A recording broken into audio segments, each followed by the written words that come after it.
فقہا کا اس میں اختلاف ہے کہ ساحر کا کیا حکم ہے۔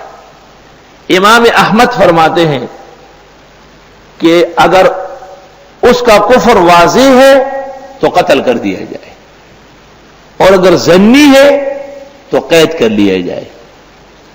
دوسرا قول یہ ہے کہ اس کے سحر سے اگر کوئی قتل ہو چکا ہے تو قتل کیا جائے، ورنہ دوسری کوئی تعزیری سزا دی جائے۔ امام شافعی کہتے ہیں کہ سزا کوئی بھی دے سکتے ہو، قتل نہیں کر سکتے۔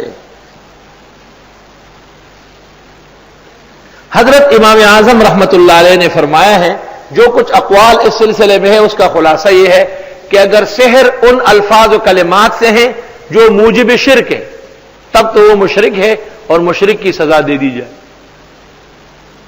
اور اگر ایسے کلمات سے نہیں ہے بلکہ ہاتھ کی صفائی ہے، ریاضت اور محنت ہے، تو پھر دیکھنا ہے کہ سحر مسلمانوں کے فائدے میں ہے یا نقصان میں ہے۔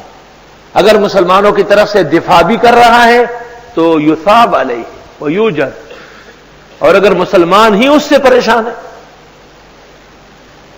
تو پھر سزا دے دی جائے۔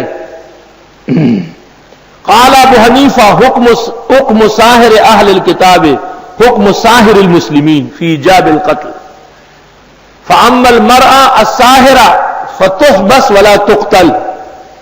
تفسیر زاد المسیر صفحہ 126۔ سحر کئی طریقوں سے ہے، پاک کلمات کو ناپاک کر کے، جیسے قرآن کی آیت کو نجاست سے لکھتے ہیں، اور آیات کو الٹ کر، سورۃ الحب کو الٹ کے لکھتے ہیں، فیل کو الٹ کے لکھتے ہیں، اور خاص قسم کی گردش دے کر ایک شخص کی طرف متوجہ کرتے ہیں، اس پہ آثار ہو جاتے ہیں۔ اور کبھی ایسی ریاضت اور محنتیں کی جاتی ہے جس سے لوگوں کا دل و دماغ معوف ہو جاتا ہے اور وہ ساحر کے کنٹرول میں چلے جاتے ہیں۔ مسلمہ یہ ہے کہ سحر سے ایذا برحق ہے۔ السحر یضر کما یضر احد احدا کما یضر الانس جنا والجن انسا، فخر رازی وغیرہ فرماتے ہیں۔ جس طرح کلاشنکوف کی گولی پستول اور بندوق کی گولی نقصان پہنچاتی ہے، تیر اور چھرا نقصان پہنچاتا ہے، اس طرح سحر سے بھی نقصان ہوتا۔ موطا امام مالک صفحہ 123، وہ علماء یہود کے سرخیل عالم کعب احبار، وہ کہتے ہیں کلمات اقولہن صباحا و مساء، کچھ کلمات ہیں جو میں صبح و شام پڑھتا ہوں، اگر میں نہ پڑھتا لجعلتنی الیہود حمارا، یہود مجھ سے سحر کے زور سے گدھا بنا دیتے۔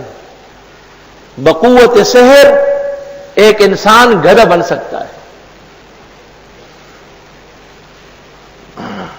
اعوذ بوجہ اللہ العظیم، اعوذ بکلمات اللہ التی لا یجاوزہن بر ولا فاجر، وباسماء اللہ الحسنى ما علمت منها وما لم اعلم من شر ما خلق وبرأ وزرع۔ موطا امام مالک نکالو، صفحہ 123 پر صاف ستھری دعا، اسی دعا پر دعوات ختم ہے۔ اعوذ بوجہ اللہ العظیم الذی لیس شیء اعظم منہ وبکلمات اللہ التی لا یجاوزہن بر ولا فاجر وباسماء اللہ الحسنى ما علمت منها وما لم اعلم من شر ما خلق وبرأ وزرع۔ آیت الکرسی اگر خاص مقدار سے پڑھی جائے ہمیشہ تو سحر، جن، بھوت، شعبدے، سفلی، تمام کے تمام ٹوٹکے اور شیطانی اعمال سب ختم ہو جائیں گے۔ لیکن یہ ایک دن دو دن کا کام نہیں، عمر بھر کا وظیفہ ہوگا۔